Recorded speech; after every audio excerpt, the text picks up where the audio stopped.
Hello guys, welcome back to your channel stock Edulane. So पिछले lecture में हमने आपको ब्रीफ इंट्रोडक्शन दे दिया था फंडामेंटल एनालिसिस का। This is lecture number 11। इसमें हम आपको बताएंगे कि how to begin analysing a stock to buy और टू सेल। ठीक है, सो 5 सिंपल स्टेप्स हैं, अच्छी तरीके से एक्सप्लेन कर देंगे, काफ़ी कम टाइम लेंगे। So let's go. Fundamental analysis, जैसे पिछली बार आपको डेफिनेशन बताई थी, किसी भी stock let's use to determine the financial and business health of a company. ठीक है, उस कंपनी की क्या बिजनेस हेल्थ है, क्या फाइनेंशियल हेल्थ है, उसका ये एनालिसिस होता है।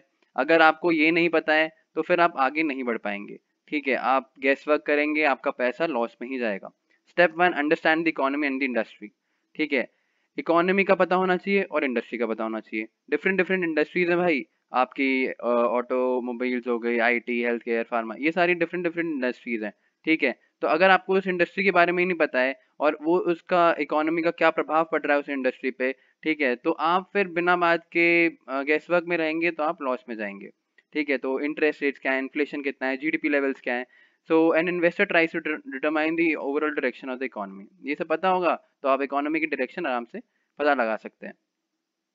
Identify the industries and sectors of the economy offering the best investment opportunities. ठीक है, आप वहीं पे टारगेट कीजिए जो आपको बेस्ट प्रोवाइड कराए। बेस्ट नहीं प्रोवाइड करा रहा है, ठीक है, तो फिर मेरे हिसाब से वो आपके लिए फायदेमंद है ही नहीं। नेक्स्ट हम बात करते हैं अपने स्टेप 2 की, which is understand the company. ठीक है, अभी हमने पिछले स्टेप में क्या बात की थी, हमने बात की थी भाई कि आपको इकोनॉमी और आपका जो भी वो इंडस्ट्री है उसके बारे में पता होना चाहिए। ठीक है, वो सेक्टर क्या है उसके बारे में आपको आइडिया होना चाहिए। अब आप कंपनी को अंडरस्टैंड कीजिए। Firstly understand what is the business that your company is doing. ठीक है, वो कंपनी बिजनेस क्या कर रही है, कैसे कर रही है। ठीक है, लोग कंपनी के बारे में बताएं। अब जैसे मैं रिलायंस के बारे में बात करूं, लोग कहेंगे भाई रिलायंस सिर्फ ऑयल वो है और ये सब करती है। नहीं, उसका बहुत बड़ा एक सेक्टर है, अभी वो हर एक तरफ से मतलब पूरा मार्केट कैप्चर कर लिया है। ठीक है, पहले क्या करते थे, रिलायंस ऑयल ऑयल ऑयल। ठीक है, फिर फोन्स और इन सब सर्विसेज में आई। ठीक है, 5G गूगल के साथ इसने डीलिंग की है, जो हमने एजीएम की वीडियो में निकाली थी। काफी ज्यादा ग्रोथ होती है, तो आपको कंपनी के बारे में पूरा पूरा आइडिया होना चाहिए। ठीक है, आप उसकी वेबसाइट पे जाइए, आप उसकी एनुअल रिपोर्ट रीड कीजिए, उसमें आपको सब कुछ पता चलेगा कि भाई क्या क्या है। ठीक है, तो about the company, products and services, vision and mission, managerial efficiency and promoters कौन कौन है उस कंपनी के अंदर। ठीक है, इस अप्रोच को कहते हैं हम टॉप डाउन अप्रोच। ठीक है, it helps in finding good sectors first and then select good companies in the sector. Basically आप अच्छे सेक्टर्स पहले फाइंड कीजिए एंड फिर उस सेक्टर के अंदर गुड कंपनी फाइंड कीजिए। ठीक है, दिस इज रियली इंपॉर्टेंट, तो आप थोड़ा इस चीज का ध्यान रखिएगा।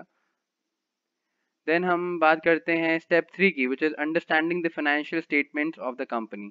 ठीक है, कंपनी की फाइनेंशियल स्टेटमेंट्स क्या, आपने एनुअल रिपोर्ट रीड कर ली। ठीक है, उस कंपनी के बारे में आपने अच्छे तरीके से समझा, आपने उसकी एनुअल रिपोर्ट रीड करी। अब है उस कंपनी की फाइनेंशियल स्टेटमेंट्स को समझना। ठीक है, तो फाइनेंशियल स्टेटमेंट्स 3 होती हैं। प्रॉफिट एंड लॉस स्टेटमेंट होती है, बैलेंस शीट होती है एंड कैश फ्लो स्टेटमेंट होती है। ये सबके लिए ये जो मैं चीज़ें पढ़ा रहा हूँ ना, आपके लिए हर एक इंसान के लिए आपको अच्छी तरीके से समझ में आ जाएगा भाई क्या क्या फाइनेंशियल स्टेटमेंट है, कौन से स्टेप्स होते हैं। ठीक है, तो एक बहुत ही अच्छी तरीके से आप फिर आगे इस चीज़ को लेके जा सकते हैं। Profit and loss, balance sheet, cash flow statement, 3 type के फाइनेंशियल स्टेटमेंट्स हैं।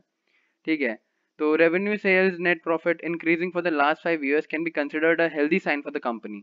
ऑब्वियस सी बात है, अगर मान लो मैं कोई भी कंपनी लूँ, ठीक है, मान लो मैं और फार्मा लेता हूँ और मैं देखूंगा कि अगर नेट प्रॉफिट उसका 5 साल, लास्ट 5 years में, आज 2020 चल रही है, 2015 से लेकर 2020 तक उसका अच्छा नेट प्रॉफिट अच्छा रहा है, जो नेट रहा मतलब मान लो चलो 15 में, 16 में खराब गया, बट 17, 18, 19, 20 में बहुत अच्छा गया, तो नेट प्रॉफिट उसका ऊपर है।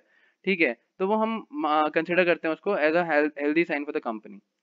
ठीक है, after that you also need to check the other financials like operating cost कितना है, कितनी एक्सपेंसेस हैं, कितने एसेट्स, लाइबिलिटीज, ये सारे टर्म्स हमने आपको प्रीवियस वीडियोस में भी एक्सप्लेन कर रखे हैं। और ये लेक्चर सीरीज तो ऊपर से चलती आ रही है, प्लेलिस्ट इसकी हमने दे रखी है। आप आराम से कभी भी बैठ के खाली टाइम में कभी भी आपको मौका मिले आप आराम से देख सकते हैं। ठीक है, and then in an increasing ROE ROC over the years is very good. ठीक है, then price to earning ratio, this gives an indication whether the stock is over price और नॉट। ठीक है, हायर पी का मतलब है कि people are ready to give more price as compare to its earning as present. और इन सब की वीडियोस हम डिफरेंट डिफरेंट टाइम पे आपको निकालते रहेंगे, पूरी पूरी वीडियो आपको मिलेगी ताकि आपको अच्छी तरीके से उसकी बेटर अंडरस्टैंडिंग हो सके। ठीक है, देन हम लिक्विडिटी रेशियोज की बात करते हैं। This can be measured using financial ratios like quick ratio और करंट रेशियोज। ठीक है, these ratios measure total current liquid assets by total current liabilities। Simple सा कितने आपके करंट लिक्विड एसेट्स हैं अपॉन करंट लायबिलिटीज। तो क्विक रेशियो जो होना चाहिए वो 1 से अगर बड़ा होगा तो वो हमेशा प्रेफरेबल होगा। ठीक है, आप देख सकते हैं टीसीएस प्रॉफिट और लॉस स्टेटमेंट, टीसीएस कंपनी की प्रॉफिट एंड लॉस स्टेटमेंट है, उन्होंने सब कुछ बता रखा है। ईयर एंडेड मार्च 31 2020। ठीक है, और पिछला जो इनका ईयर एंडेड था वो 2019 का। तो वो देख रहे हैं हम कि भाई पहले मेरा रेवेन्यू कितना था, 1,46,463। ठीक है, अब यहाँ पे 1,56,949। ठीक है, और उनकी वो प्राइसेस भी रहती है कि भाई किसने उसमें क्या क्या है, करोड़ में है ये। ठीक है, अदर इनकम क्या है, एक्सपेंसेस कितने हैं, profit before tax, profit for the year, सब कुछ कटता भी तो है। आप जितना कमाओगे आपका फिर हर एक उसमें भी जाता है, सीएसआर में भी आप पैसा देते हो। तो ये सारी एक पूरी उन्होंने स्टेटमेंट अपनी दे रखी है। देन टीसीएस की बैलेंस शीट। ठीक है, बैलेंस शीट में उन्होंने अपना बता दिया भाई एसेट्स कितने हैं, नॉन करंट एसेट्स कितने हैं, करंट एसेट्स कितने हैं, ये सब बता दिया आपको। ठीक है, इक्विटी कितनी शेयर कैपिटल में लगी पड़ी है और अदर इक्विटी कहाँ पर है, टोटल इक्विटी कितनी है। तो आप किसी भी, हम लोगों ने आपको एक आइडिया दे दिया कि भाई बैलेंस शीट ये रही। ठीक है, आप इस चीज़ को अच्छी तरीके से हम समझा रहे हैं कि भाई क्या क्या इसके अंदर होता है और आप कैसे उस चीज़ को एनालाइज कर सकते हैं। ठीक है, ये उनकी एनुअल रिपोर्ट है 2019-20 की। देन टीसीएस का कैश फ्लो स्टेटमेंट। ठीक है, cash flows from operating activities, profit for the year, adjustment to reconcile profit and loss to net cash provide by the operating activities. ठीक है, डिफरेंट डिफरेंट आपकी activities होती हैं, inter corporate deposits होते हैं, और आपकी सब्सिडरी को जाने के जितने पैसे जाते हैं, आप कोई प्रॉपर्टी या प्लांट या कोई इक्विपमेंट परचेज करते हैं उसका क्या है। ठीक है, तो वो सारी चीज़ें हैं। नेक्स्ट हमारा जो स्टेप 4 है, that is the check the debt और any other issues of the company. Company पे कितना डेट है, वो सबसे एक कहते हैं ना इंपॉर्टेंट चीज हो जाती है। भाई कंपनी अगर डूबी पड़ी है फिर आप उसमें क्यों ही पैसा लगाओगे। अब जैसे हमारा वोडाफोन और इन सब का कंपनी का था जो टेलीकॉम सेक्टर में हमने देखा था, एजीआर इश्यूज, पता ही है, वीडियोज एक्सप्लेन कर ही रखी है पहले। ठीक है, तो उसमें क्या कितना डेट है, क्या उन पर इतना ज़्यादा डेट था उनका उस कंपनी के ऊपर, अभी वो पे कर रहे हैं। ठीक है, आगे आने वाले टाइम में भी वो पे करते रहेंगे। ठीक है, तो आपको वो सब भी चेक करना होता है। A company cannot perform well and reward its shareholders if it has a huge debt. They have to repay the debt and also pay interest on the borrowed money before anything else. Company अच्छी तरीके से perform करेगी नहीं। ठीक है, अब क्या होता है कि अगर आपकी कंपनी पे कोई डेट नहीं है तो आराम से अपने शेयर होल्डर्स को जो कहते हैं dividend, dividend is a reward. ठीक है, कि यार अरे यार आपने हमारा ले रखा है शेयर, तो ये लीजिए, आपको अगर हम प्रॉफिट में जा रहे हैं तो हम आपको भी देंगे ना, ताकि एक कस्टमर आपका, भाई आपका जो शेयर होल्डर है आपके साथ क्यों टिका रहेगा, क्योंकि आप उसे अगर थोड़ा सा रिवॉर्ड्स दें, आप उसको प्रॉफिट दिखाएं, ग्रोथ दिखाएं, तो ऑब्वियस सी बात है वो और ज़्यादा चीज़ें उसमें खरीदेगा और लोगों को भी कहेगा भाई आप भी लो। ठीक है, अब अगर आप खुद डूबे हुए हो तो आप शेयर होल्डर्स को क्या दोगे। ठीक है, आपको डेट भी रिपे करना है, इंटरेस्ट भी बढ़ता रहेगा, तो ये सारी चीज़ें होती हैं।